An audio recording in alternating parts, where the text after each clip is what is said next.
Get Feminist podcast. And today, I have an amazing guest with me. Her name is Adewuyi Roseline. We would be talking about gender stereotypes, and the topic for today is combating gender stereotypes in and through education. Stay with me. Okay, so my name is Roseline Adewuyi. I'm a gender advocate. I'm also a social educator. I'm a French instructor. I'm also currently a graduate student um, at Purdue University in the United States. Oh, that's lovely. That's so lovely. Thank you for that. Yeah, Okay, welcome. so, Rose, I would like you to introduce what stereotypes are and what gender stereotypes are. So basically, when we talk about stereotypes, we're talking about a widely held opinion, view about a particular people. So it could be based on gender, race, or whatever like classifications you may think of, and the widely held perception people have about a particular group. And Okay. most times, those opinions or views are usually like I like say oversimplified, so to say. Okay. Okay. Oh, can you like give me examples or give us examples of what stereotypes or gender stereotypes are? So talking about gender stereotypes, so sometimes you can see that a number of times there are things whereby people feel like, okay, women are not so intelligent for STEM, so that's like a stereotype. Although things Okay. have actually gotten better over the years as regards Mm, that kind of stereotype, but sometimes you feel like, okay, men are still like, okay, like, gatekeepers of these, and okay, women, they are not really like, well equipped for that kind of line. Yeah. Okay, so pertaining to the topic we're talking about today, like combating gender stereotypes in and through education. So, how does persisting inequalities in education affect girls and boys and their future? Oh, well, it does in a lot of ways. It does in a lot of ways. So, first and foremost, most times, or sometimes, especially when we have countries whereby um, girls are actually like seen as so people that would actually take the family out of poverty. Sometimes we see that as young girls, maybe when they start growing, there is this issue about girl child education, early marriage. I said girl child education, sorry about that, child marriage, yeah, so to say early marriage. So sometimes that will actually like hamper the girl child access to education, that whereby they would actually believe that now you're married, you don't have to continue with your education. Then another thing I would like to say is that in terms of education in our days, or what we can see, sometimes it's always alarming for me when I see that the way the educational system interacts with the boys in school is actually different from how the interaction with girls. Sometimes we can see that sometimes we see that young girls actually maybe in terms of the classroom situation whereby girls sometimes in terms of the syllabus, let me just say, yeah, syllabus now, there's a way they actually believe that boys do this, girls do this. And even in terms of the examples they show boys and girls in the classroom, in terms of the textbooks they use, sometimes some of those textbooks actually like promote some gender stereotypes. They promote gender biases. Okay, men are meant to do this. And in fact, sometimes maybe in terms of the kind of professions they actually show to the students in classrooms, sometimes there is this kind of there are some stereotypes actually like push the fact that okay, men are meant to be doctors and these lawyers and all that. Then maybe women are meant to be these nurses and some other professions, which should not be. I always advise that if at all you want to do that, show, when it comes to professions, show a man and a woman doing those professions. That's actually very important. Then even sometimes I've actually seen situations whereby gender stereotypes are actually pushed on the classroom, whereby women to girls in classrooms are actually dissuaded from studying STEM courses. They do not really have that Mm, motivation, whereby teachers believe that, okay, STEM, mathematics, all those things are for men, are for boys. So boys are encouraged and girls are not really encouraged in the classroom to pursue things like that. And even in terms of career choices, sometimes I've actually had situations, because I'm an active advocate, whereby mm, sometimes principals of schools, even teachers in schools, they actually do not even have big dreams for even the students they are teaching. Hmm.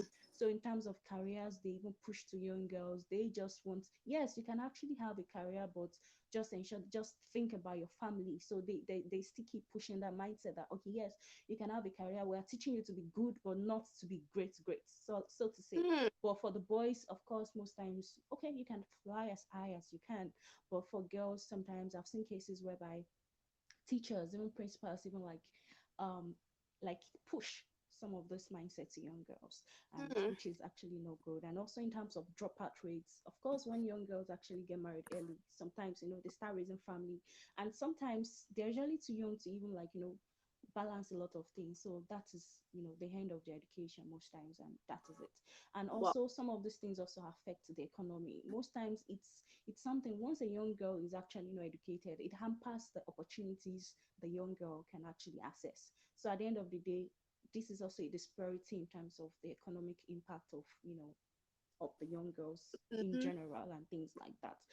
So generally, education is very, very key in terms of these things. So like this topic. So these are the, how will I say it, the prevailing or persistent inequalities that is Inequalities, actually, yeah. yeah. And also even in terms of leadership now, I will go practical now.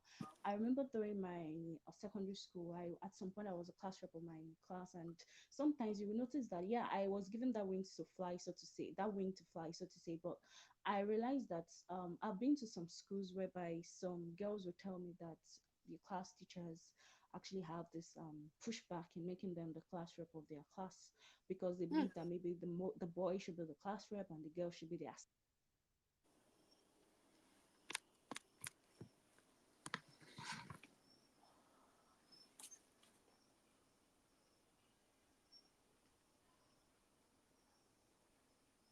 when young girls want to contest in terms of leadership, they feel like, yeah, we can lead, but maybe we can lead as assistants, as vices, and not necessarily at the forefront, so to say. So that's actually something I would actually say. Then sometimes too, some of these inequalities actually as they actually how do I say it, they are seen, so to say, whereby maybe when a young girl is actually the number one in a class, sometimes there is this, they push it to her. Oh, they tell a maybe a fellow boy, oh, imagine, see this, okay, this girl, she's a first in the class or something like that. What you as a guy, Hmm. what are you doing? So Hmm. all these things actually refers that even sometimes young girls begin to feel like, maybe, okay, Hmm. maybe I should not really be that great. I should be great, but maybe not that great, so to say. And another thing I've noticed, and this was something I noticed, that was my from my own personal experience when I was in school. So at some point, I remember there was a particular time they wanted, I was a prefect, I was the assistant senior girl. So the person, one of the teachers was actually referring to the senior boy as the number one citizen of the school. So when he said that statement, I was a bit taken aback, because for me, yes, we had, also it was a mixed school. We had the senior female prefect boy, and the senior prefect male and both female, yeah, Male, yeah. in this contest. So now it was actually funny to me that, okay, why would you make the boy the number one One over the citizen. girl number two? And for me, that actually made me feel like, so is it that, what was the reason or the basis for that? And I've actually had I saw a video that trended like maybe perhaps 4 years ago, 5 years ago, in a Ghanaian high school, whereby it was a mixed school. They always had like senior prefect boy and girl, but the school, they also have this thing whereby they would also have like a senior prefect, that's someone who would be the, at the forefront primarily. Okay. That, but then it has been like a kind of rule that every time a boy, the senior prefect boy, automatically becomes a senior prefect. And a girl actually spoke against that, that why would that be always?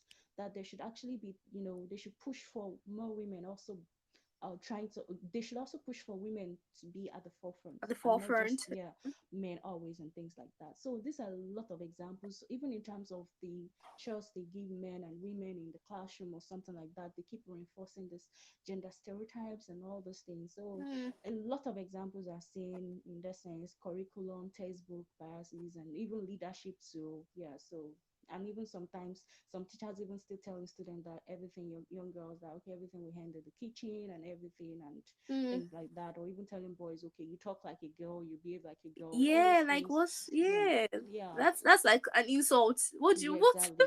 Or a Yeah. boy crying, okay, do not cry, a boy. So a lot of things. I think I've Mm. actually talked too much. So yeah, No, no, I no, no, I no. I'm enjoying all that amazing points. I am. yeah. Okay, So yeah, I and think that's it. yeah, and this feels like a call to action. So, like, what practices can be put in place, to promote an education free from gender stereotypes and ways to implement these measures? About the curriculum, that the curriculum should be inclusive. You see that sometimes in the kind of teaching materials in schools, you see that sometimes some of these things actually they tend to reinforce some, okay, men can do this, women can do this, men should not do this.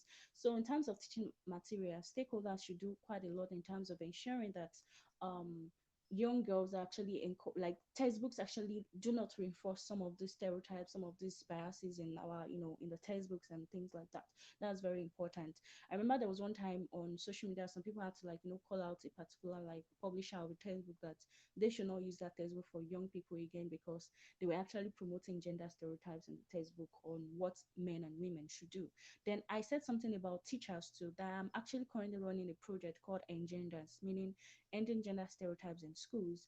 And this project is all about changing some of these gender stereotypes in schools and Mm, ending gender stereotypes in schools. And I said something around teachers. Teachers actually, they actually pass across some of these gender stereotypes to students in their, daily lives. And sometimes I wouldn't blame teachers really. Sometimes they're also culture, they are products of culture.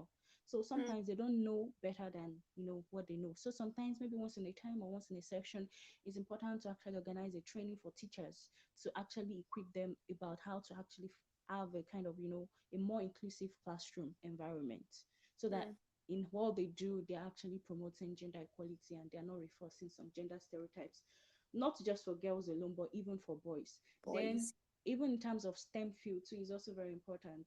Most times, too, teachers are also very close to their students, so they should also encourage young girls in STEM. I also have actually done a project in the STEM field before.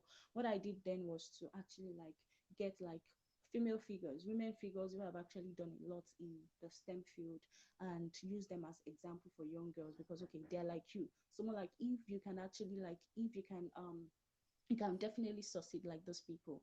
Then in terms of career too is also something that is very important.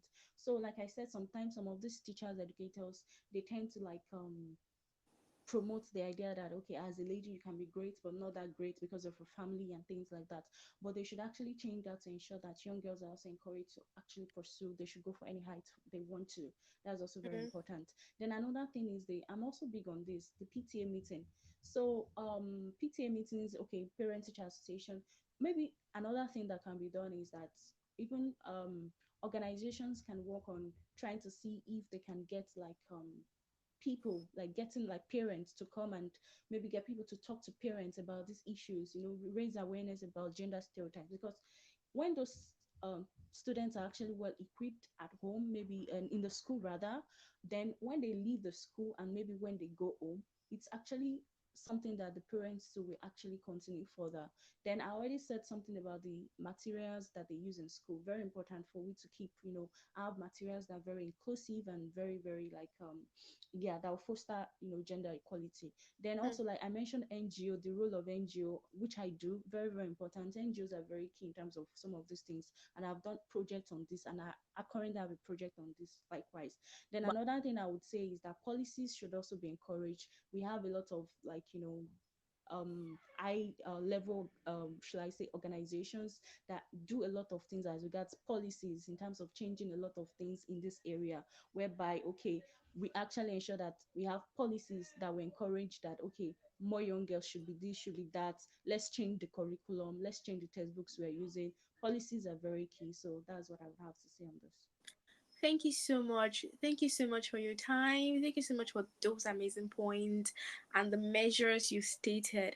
Rosalie, can you share with us like, where we can follow you, check your project, like I don't know. Oh, okay, yeah. So for my name is so for my Facebook, Adewuyi Roseline. For my Twitter, Adewuyi Roseline, even my Instagram, Adewuyi Roseline. So it cuts across everywhere. Okay, thank you so much. One last question. Okay. Yeah. Do you think ending gender stereotypes in education will empower women to think big? Yes, absolutely, absolutely, absolutely. You know, I already mentioned a lot of things, and I wouldn't want to repeat myself. So, Yeah. what I would say is that in terms of career, if you actually encourage those young girls that they can actually go far, that will encourage them to say, yes, me too. I can be like Okonjo Iweala. I can be like this person. No, Mm. she's a woman. I'm a girl. I can actually even like exceed her height. So then it actually makes them more self-confident that you know what, I can take on the world. You know, whatever, I can do it. Then it actually helps them to overcome imposter syndrome. Some of them may be grappling with that, and maybe you encouraging them that you know they can go for more. They will be able to like you know have that at the back of their mind. Then leadership. I'm very big. This is one of things I'm very big on, leadership. I'm very big on leadership.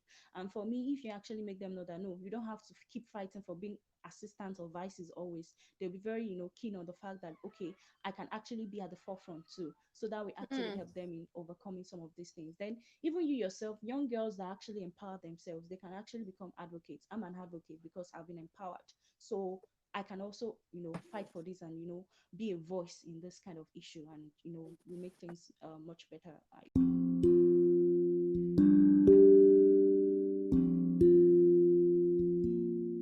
Oh, thank you so much for your time. I've learned a lot, and I think the key point here for me is a change in gender relations, women's empowerment, and abolishing negative gender, sexist, and sexual stereotypes are key to achieving gender equality and benefit entire societies. Thank you so much, Roseline. To the next episode, I remain your host. Bye.